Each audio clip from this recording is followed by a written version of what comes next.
नमस्कार, मैं हूं मनोज वर्मा और आप देख रहे हैं अटेंशन। और अटेंशन में चर्चा होगी कि कौन किसका खेल बिगाड़ने वाला है एमपी के इस चुनाव में। दरअसल एमपी के चुनाव में इंडिया गठबंधन के सहयोगी दलों के बीच घमासान छिड़ा है। समाजवादी पार्टी के मुखिया अखिलेश यादव मध्य प्रदेश में सभा दर सभा कर रहे हैं और बीजेपी से ज़्यादा कांग्रेस पर हमलावर दिख रहे हैं। उन्होंने तो कांग्रेस को चालू तक कह दिया है। इधर बसपा भी एमपी में पूरी ताकत लगा रही है। ऐसे में सवाल ये है कि क्या चुनाव में सपा बसपा कांग्रेस का समीकरण बिगाड़ेगी और क्या सपा बसपा बीजेपी की जीत की राह आसान कर रही है। आज चर्चा इन्हीं सवालों के इर्द गिर्द, लेकिन पहले रिपोर्ट देखिए।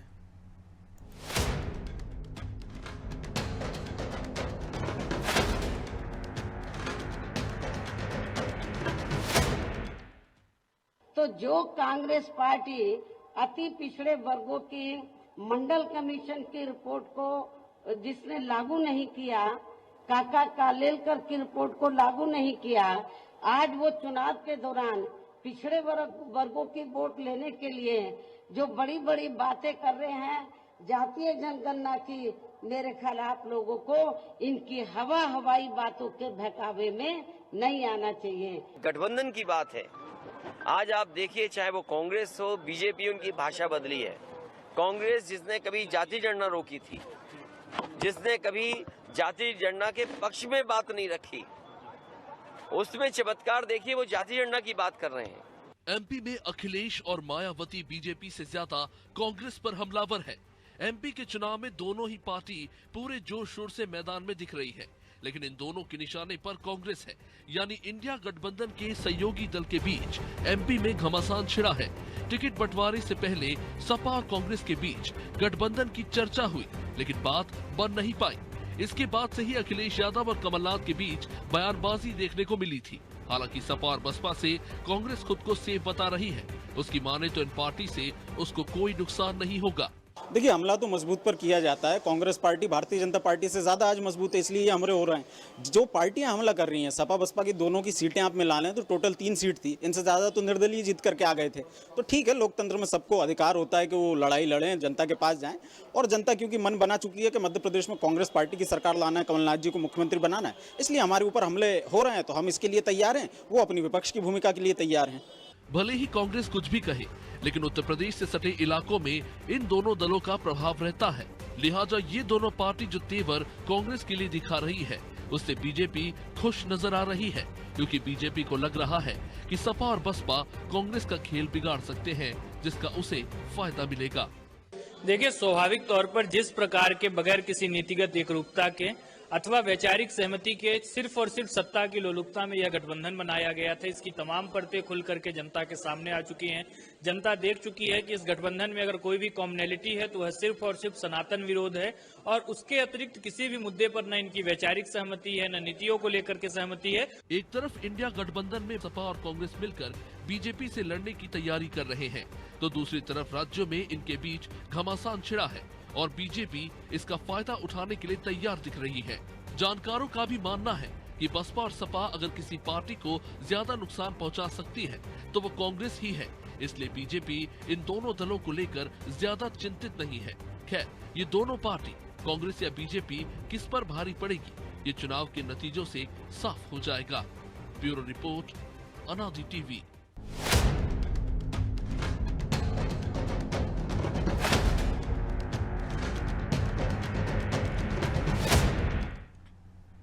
तो इसी पर चर्चा करने के लिए हमारे साथ जुड़ गए हैं वरिष्ठ पत्रकार सुरेश शर्मा और हमारे सहयोगी ब्रजेश चौक से। बहुत स्वागत है शर्मा जी आपका। नमस्कार। तो बसपा का हाथी भले इंडिया गठबंधन का हिस्सा ना हो, लेकिन जब वो चलेगा तो नुकसान तो पंजे को पहुंचाएगा ही। और सपा की साइकिल क्या कांग्रेस को सत्ता से दूर करती नजर आ रही है? क्योंकि वो जिन सीटों पर लड़ रहे हैं, हालांकि पिछले चुनाव में 1 सीट जीती थी और 5 पे दूसरे नंबर पर रहे थे उनके उम्मीदवार, लेकिन जहाँ जहाँ वो लड़े थे उनको ठीक ठाक वोट मिले थे, कहीं 5 से लेकर 35% वोट तक। और जिस प्रकार की बयानबाजी दोनों दलों के नेताओं के बीच हो रही है, और अखिलेश यादव ने जिस प्रकार से सीधे सीधे मोर्चा संभाल लिया और कमलनाथ ने भी पूछ लिया अखिलेश को छोड़ो। देखिए मनोज जी, खास बात यह है कि यदि इन दलों के बीच में किसी भी मुद्दे पर एका हो रहा है या गठबंधन बन रहा है, इसका अभिप्राय ये है कि ये आपसी वोट इकट्ठा करना चाहते हैं। यानी कि ये भाजपा के वोट कटने की स्थिति वाली बात नहीं है। अपने वोट नहीं बटे, इसके लिए गठबंधन बनाने की बात हुई है, ताकि गैर भाजपाई विपक्षी जो वोट बटते हैं वो न बटे और भाजपा के जो नेतृत्व की केंद्र सरकार है उसको हटाया जा सके।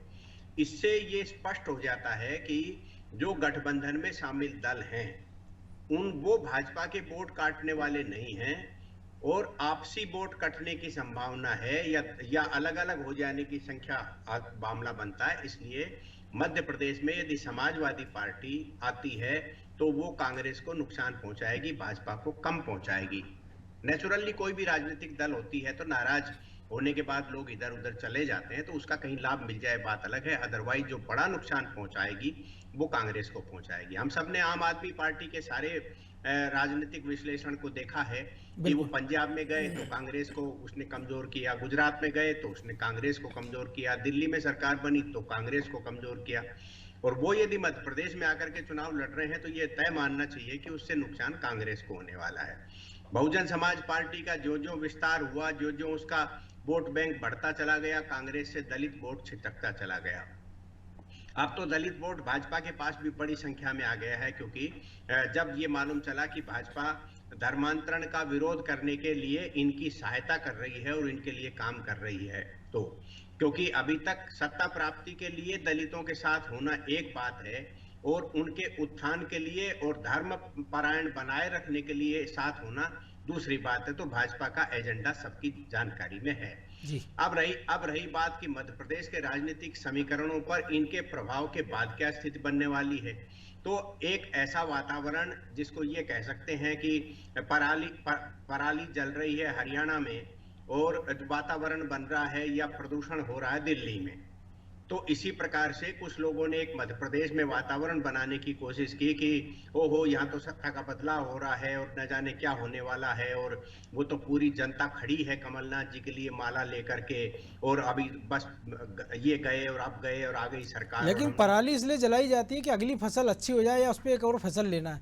लेकिन जो पड़ोस का आप जिक्र कर रहे हैं तो यूपी में तो ऐसी पराली जली है कांग्रेस और बसपा की, तो आपको लग रहा फिर से फसल उग पाएगी वहाँ? देखिए, मोदी जी का जो काम है वो सबको मालूम है, लेकिन योगी जी का काम है वो सबसे चर्चित है।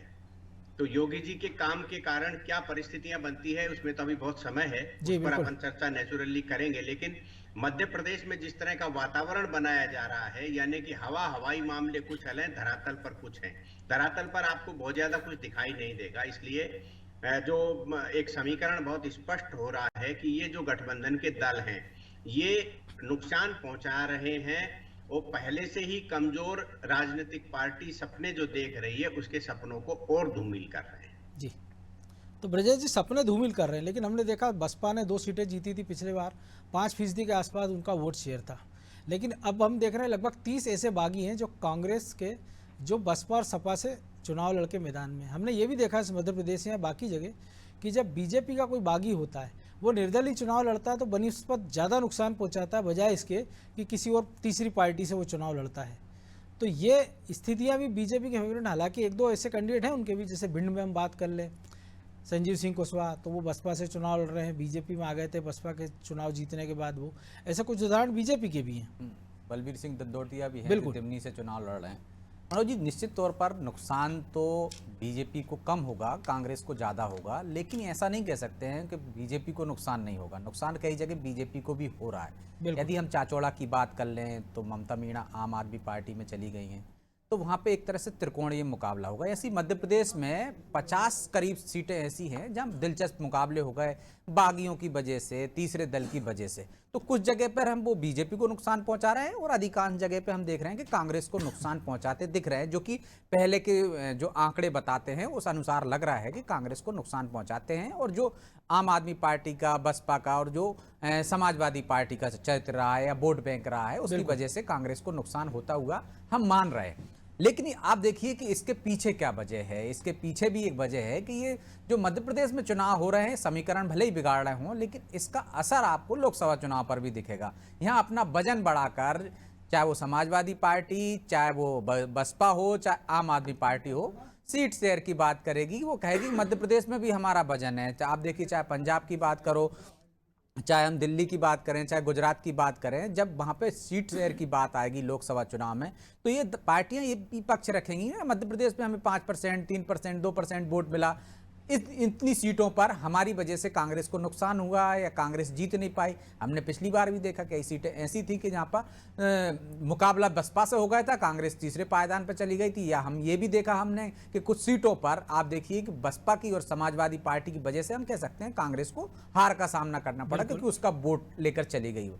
तो जिस तरह से जो तख्तियां जो आई क्योंकि हैं, ऐसी 9 सीट बीच कांग्रेस जीती थी और 6 हार का सामना करना पड़ा, तो बहुत नजदीकी मामले हैं सपा बसपा के कारण पिछले चुनाव और में। दूसरा बीजेपी को इसलिए हम ये कह सकते हैं कि उसको फायदा हो रहा है कि जो यदि हम मान लें कि 18 साल से 20 साल से लगातार बीजेपी सत्ता में है, तो थोड़ी बहुत एंटी इनकम्बेंसी आ जाती है, नाराजगी आ जाती है, तो ये वोट कहां जाएगा? ये जाना चाहिए कांग्रेस के पास, क्योंकि नाराजगी है, लेकिन वो कांग्रेस के पास ना जाकर विभाजित हो जाएगा तो जैसा 2008 में देखने को हमने देखा किस तरह से उमा भारती की वजह से बीजेपी को फायदा हुआ था कि जो नाराज वोट था वो उमा भारती के पास चला गया, जो कि कांग्रेस के पास जाता है यदि भाजस नहीं होती तो। यही हालात हैं। आप देखिए कि चाहे रानी अग्रवाल लड़ रही हैं, चाहे अन्य जगह से आम आदमी पार्टी से यदि प्रत्याशी ममता भीड़ा लड़ रही हैं, तो जो वोट बैंक जो नाराज होगा वो ले जाएंगी। आप देखिए, इससे फायदा भी हो सकता है। और यदि हम कहें कि चाचौड़ा में त्रिकुटियों में मुकाबला हो रहा है, बीजेपी का ही वोट कट रहा है, जो आपने पहले कहा कि ऐसा होता कम है कि बीजेपी से जो छूट कर या निकल कर दूसरे दल में जाता है, तो उसके साथ बीजेपी का ना कार्यकर्ता जाता है ना उसका वोट बैंक जाता है। यदि कुछ समर्थक होंगे या वो नाराज होंगे तो वो उसको दे सकता है कि हमारी विचारधारा का व्यक्ति है, दूसरी तरफ चला गया, जो कि कांग्रेस को देना चाहिए था। और यही वजह है कि आप अमित शाह के उस बयान को ध्यान रखिए जो उन्होंने बंद कमरे में कहा था अपनी पार्टी के नेताओं से, पार्टी के संगठन के पदाधिकारियों से, कि बसपा और सपा का सपोर्ट करना है अपन को उन जगह पर जहां पर वो कांग्रेस का वोट काटे दिख रहे हैं, तमाम तरीके से उनका समर्थन करना है, चाहे धन बल से, चाहे आप उनको संसाधनों से, जो तरीके हो सकते हैं, जो भी तरीके हो सकते हैं उसके माध्यम से, ताकि वो कांग्रेस का वोट काटे और त्रिकोणीय मुकाबले में बीजेपी प्लस हो जाए। तो ये रणनीति का हिस्सा है।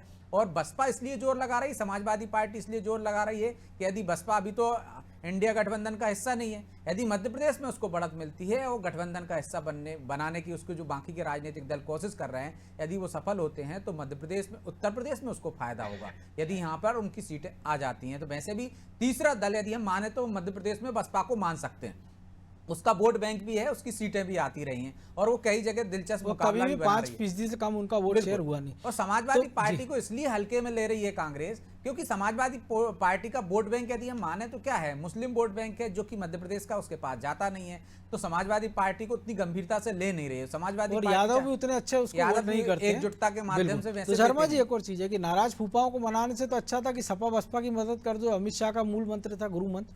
और शायद बसपा और सपा भी इसको समझ रही है कि जो हमले हो रहे हैं वो कांग्रेस पे कर रहे हैं, जो जातिगत जनगणना का मुद्दा बन रहा है मध्य प्रदेश में, उसकी काट जो है उसकी हवा मायावती जोर शोर से निकाल रही है। वो काका कालेलकर की बात कर रही है, उनकी सिफारिशों की बात कर रही है, तो ये भी कहीं ना कहीं कांग्रेस के लिए नुकसानदायक। देखिए, एक बात तो है मनोज जी, स्पष्ट रूप से समझ में आता है कि आज जो कमलनाथ जी कह रहे हैं वो स्थानीय मामला है। कांग्रेस की नीति है क्या? कांग्रेस राष्ट्रीय स्तर पर कोई ऐसा मामला घोषित कर रही है क्या कि वो जातिगत जनगणना कराने के लिए तैयार है? क्योंकि जिस राजनीतिक पार्टी ने जातिगत जनगणना का हमेशा विरोध किया है और उसे एग्जीक्यूट नहीं होने दिया, नरेंद्र मोदी की सरकार तो 2014 के बाद आई है ना, और 14 के बाद से आपने देखा कि जनगणना का कोई प्रश्न ही पैदा नहीं हुआ था, और जब तैयारी हो रही थी, समय आया तो कोरोना आ गया। बिल्कुल 2021 में होना थी। हाँ, तो वो होना थी, तो वो जो है उस समय कोरोना आ गया। तो ऐसी स्थिति में जो आरोप लगना चाहिए वो तो उस पार्टी पर लगना चाहिए जिसने रोका है। भाजपा के सामने तो अवसर ही नहीं आया है कि वो जातिगत जनगणना कराए या नहीं कराए। ये बात सही है कि एक तरफ जब हम जातियों को समाप्त करने की बात कर रहे हैं, जातियों के आधार पर विभाजन की बात को रोकने की कोशिश की जा रही है, ऐसे में यदि जातिगत जनगणना की बात उठाई जाएगी तो जातियों का विरोध करने का तो फिर प्रश्न ही पैदा नहीं होगा, जातियां तो फिर बढ़ेंगी। और यदि मान लो इस तरीके की विश्वसनीयता का जहां तक प्रश्न है, तो कांग्रेस के प्रति तो संदेह पैदा स्वाभाविक हो रहा है, क्योंकि उसने जातिगत जनगणना कराई ही नहीं इससे पहले। अब भी जो है कमलनाथ जी स्थानीय स्तर पर कर रहे हैं, वो कर्नाटक में कराई थी तो उसके नतीजे उन्होंने घोषित नहीं किए। हाँ, सिद्धारमैया ही मुख्यमंत्री थे जब। नहीं, दूसरी बात यह है कि यदि मान लो बिहार में हो भी गई तो बिहार में मिला क्या? आपने एक आरक्षण का प्रस्ताव दे करके ऐसा वातावरण निर्मित कर दिया कि आप आपस में लड़ो कि भैया इधर का आरक्षण उठा के इधर दे दो, इधर का इधर दे दो। आपने अपनी और वो तरफ से व्यवहारिक क्या- संभव नहीं ना, 75% आरक्षण की अब तो बात कर रहे हैं नीतीश कुमार।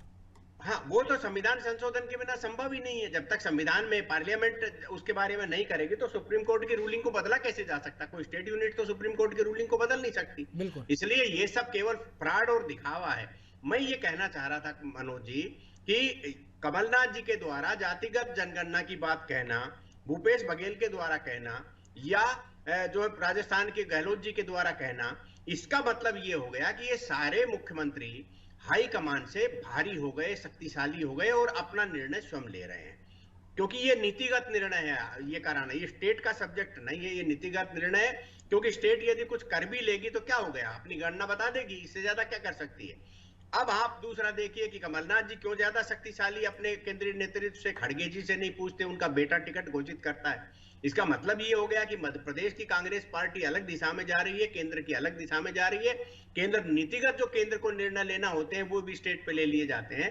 इस तरह की बातों से जो स्पष्ट हो रहा है वो ये हो रहा है कि बसपा का भी भय है कांग्रेस को और समाजवादी पार्टी का भी भय है। लेकिन चूंकि कमलनाथ जी का ये स्वभाव है कि वो किसी को गिनते नहीं है, किसी के बारे में वो टिप्पणी करने से संकोच नहीं करते और ये मोटे तौर पर कहते ही रहते हैं कि मुझे क्या सिखाओगे, पता ही है, चलो चलो। ये सब जो उनका स्वभाव है ये उनकी सीनियरिटी के कारण है। मुझे नहीं मालूम कि अहंकार है कि नहीं है, लेकिन ये उनकी सीनियरिटी के कारण है। और उस सीनियरिटी का ये मामला है कि अखिलेश वखलेश ये जो शब्द इस्तेमाल हो रहे हैं इसमें कहीं गरिमा नहीं है। और ऐसी सीनियरिटी के फोबिया में नीतीश कुमार ने जल कुछ जो कहा है विधानसभा बिहार में, वो भी पूरे देश ने देखा और सुना है। वो तो शर्मनाक है, निंदनीय है। कोई भी सभ्य व्यक्ति बोल नहीं बल्कि सुन ही नहीं सकता जिस तरह की हल्की भाषा का उन्होंने इस्तेमाल किया है। मुझे तो ये लगता है कि ऐसे राजनेताओं को तो संन्यास लेने के लिए दबाव डाला जाए और उनको जो है मुख्यमंत्री जैसे पद पे तो रहने ही नहीं देना चाहिए। वो तो बहुत निंदनीय बात है, क्योंकि इससे ज्यादा मैं यदि कटु बोलूंगा तो ये लगेगा कि हम जो है पार्टी बन रहे हैं या पार्टी। अशोक गहलोत भी छोड़ना चाह रहे हैं लेकिन कुर्सी उनको नहीं छोड़ रही, वो तो ये भी कह रहे हैं। कहते तो क्या करोगे? कमलनाथ जी को 80 साल में के होने को आ रहे हैं, तब उनको नहीं छोड़ रही कुर्सी। और अभी जो है और बीजेपी 80 साल वालों को नहीं छोड़ रही है कि नागेंद्र सिंह गुड़ को कि भैया लड़ लो तुम भी एक बार। नहीं, ये वाला चुनाव जो है ये बड़ा अलग है मनोज जी। इस पर चर्चा करते हुए 4 लाइन तो मैं जरूर कह सकता हूँ, लंबी बातें फिर कभी कर लेंगे। यहाँ 2 चीजें हैं। देखिए 2018 में भाजपा की हार हुई थी, वो कम सीटें उसकी कम आई थी, इसका मतलब सत्ता से बाहर हो गई थी। वह नैतिक रूप से तो हो ही गई थी ना, इसलिए तो कम। और यदि क्योंकि लोकतंत्र में तो आंकड़े गिने जाते हैं, नंबर। दूसरी बार मनोज जी, दूसरी बार भी यदि ऐसी स्थिति बन गई तो भारतीय जनता पार्टी का सबसे पुराना गढ़ और पुराना सबसे ज्यादा ताकतवर राज्य जो है गुजरात तो कल बना है। मध्य प्रदेश तो प्रारंभ से था। पहले दिन जब सदन का चुनाव हुआ, पहला विधानसभा का चुनाव हुआ, उसमें 10 MLA जीत के आए थे जनसंघ के। बता दीजिए गुजरात में जीत के आए थे क्या? जनसंघ के नहीं जीत के आए थे। तो मध्य प्रदेश पहला, तो इसलिए यहाँ 2 बार सरकार का नहीं बनना निरंतर। जैसे 2023 में मान लो, जैसा एक 4-10 पत्रकार और कांग्रेस के प्रवक्ता जो वातावरण बना रहे हैं, यदि वैसा वातावरण बनता है तो क्या संघ और भाजपा की प्रतिष्ठा के लिए बहुत ज्यादा प्रतिकूल नहीं हो जाएगा कि मध्य प्रदेश में 2 बार लगातार भाजपा को सरकार बनाने का मौका नहीं मिला? इसलिए संघ भी पूरे तौर पर लगा हुआ है, एक कार्यकर्ता लगा हुआ है। ये तो वातावरण बनाने का विषय की कार्यकर्ता नाराज है, किस बात से, किससे नाराज होगा? बिल्कुल आएंगे उस पर, फिर अभी चर्चा करेंगे शर्मा जी। लेकिन एक और चीज है ब्रजेश जी कि जिन इलाकों में मजबूती से बसपा सपा लड़ रही वो है विंध्य, बुंदेलखंड, ग्वालियर, चंबल। ये वो इलाके हैं जहाँ कांग्रेस को बहुत उम्मीद है, क्योंकि ग्वालियर चंबल में अच्छी खासी जीत मिली थी पिछले चुनाव में। सिंधिया के समर्थकों की बगावत के कारण कुछ सीटें वापस बीजेपी ने जीती। विंध्य में 30 में से 24 सीटें बीजेपी ने जीती थी और बुंदेलखंड में भी कांग्रेस को भारी उम्मीद है। और ऐसे में ये वहाँ पलीता लगाना, देखिए इन तीनों क्षेत्रों की हम बात करें तो बहुत दमदारी से लड़ने के पीछे भी बसपा का अपना वोट बैंक वही है मनोज। बिल्कुल उस वोट बैंक को वो साथ कर, जिस तरह से मायावती के हम देख रहे हैं लगातार दौरे हो रहे हैं, अखिलेश यादव के दौरे हो रहे हैं, तो वो एक तरह से जोर वहीं लगाएंगे ना कि जहाँ पे उनकी संभावना है।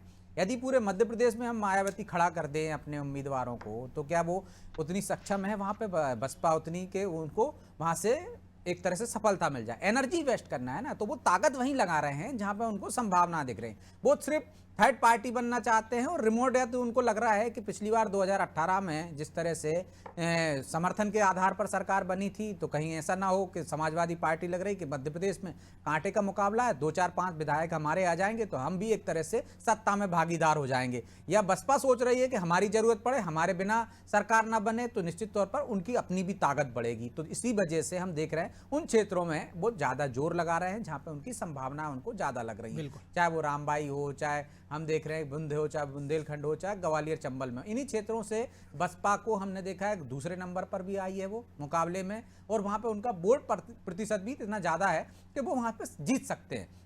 इसकी वजह ये है, वो जीत नहीं सकते तो हरा तो सकते ही, हरा तो सकते हैं। तो यही वजह है कि अखिलेश यादव चाहते थे कि उनको इतनी पर्याप्त सीटें दे दी जाएं, लेकिन कांग्रेस मानी नहीं। यदि ऐसी बसपा की तरफ से डिमांड आती है, बसपा से गठबंधन होता, यदि वो एनडीए का हिस्सा होती, तो हो सकता है कि बसपा से मध्य प्रदेश में कांग्रेस आसानी से गठबंधन कर लेती, क्योंकि बिना गठबंधन के कांग्रेस को नुकसान होता है। यदि जैसे पिछली बार उसने गठबंधन नहीं किया होता तो परिणाम कुछ और होते। बिल्कुल जाहिर तौर पे ना, लेकिन पीछे से तो था ही, पर्दे के पीछे। तो आप देखिए, गोंडवाना गणतंत्र पार्टी हो, जैस हो, ये नुकसान किसको पहुंचा रहे हैं? ये वोट बैंक कांग्रेस का था, और कांग्रेस का एक वोट बैंक में ही बीजेपी ने सेंध लगा ली अपनी हितग्राही योजनाओं से, जो शर्मा जी भी पहले कह रहे थे, अपने काम की बदौलत, और उनका मदद करने के साथ साथ उनको जो धर्म से जोड़ने की वजह से और उनकी जो योजना लेकर आ रहा है उसके माध्यम से उसके वोट बैंक में सेंध लगाई हितग्राही योजनाओं के माध्यम से।